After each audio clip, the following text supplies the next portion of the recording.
السلام عليكم. في البداية كده كنت عايز أتكلم معاكم كلام، يعني الفيديو ده مهم جدا. وأتمنى يعني كلامنا ده يوصل للناس المسؤولة في نادي الزمالك. وأكيد إخواتي كل الزملكاوية كلهم أكيد، يعني الخبر ده أكيد كلنا سمعناه عن طريق السوشيال ميديا وعن طريق النقاد الرياضيين أو عن طريق السوشيال ميديا عن نادي الزمالك. كلنا سمعنا ان خبر ان كابتن شيكابالا بيفكر يستمر تاني في الملاعب للموسم القادم لكرة القدم في نادي الزمالك.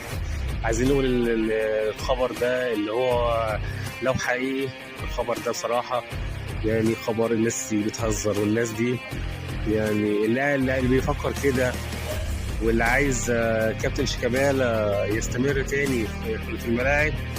كابتن شيكابالا يقول لي، بس يرد عليا ويقول لي كابتن شيكابالا لعب قد ايه الموسم الحالي. يرد عليا يقول لي احنا ما شفناهوش غير في مباراه واحده بس، مباراه اللي هي بتروجيت، والهدف اللي هو جه في العارضه وجه في الحارس المرمى ودخل المرمى. هو ده بس، مجرد يعني احنا دقايق مجرد دقايق الموسم كله.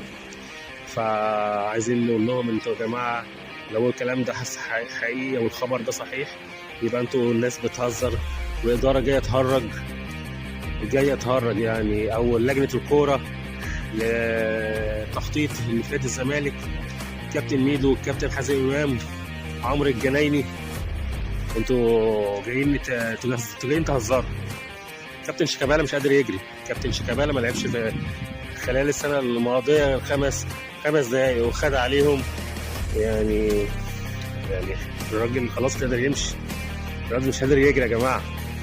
فنتمنى كابتن شيكابالا يكون الخبر ده غير صحيح، ويكون مباراة الزمالك وبيراميدز في نهائي الكاس دي تكون مباراة ختامية لتاريخه، وتكون بطولة يحققها وتخش نادي الزمالك تعويض عن كل البطولات اللي هي يعني ضاعت منه خلال الموسم الحالي.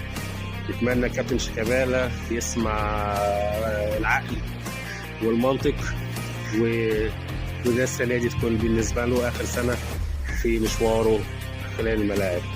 كابتن شيكابالا لعيب كبير، كابتن شيكابالا أسطورة وأيقونة في نادي الزمالك.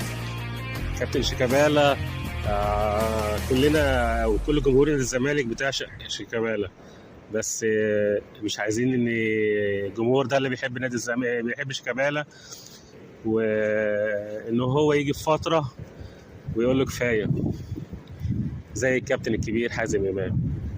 ده كان كلمتين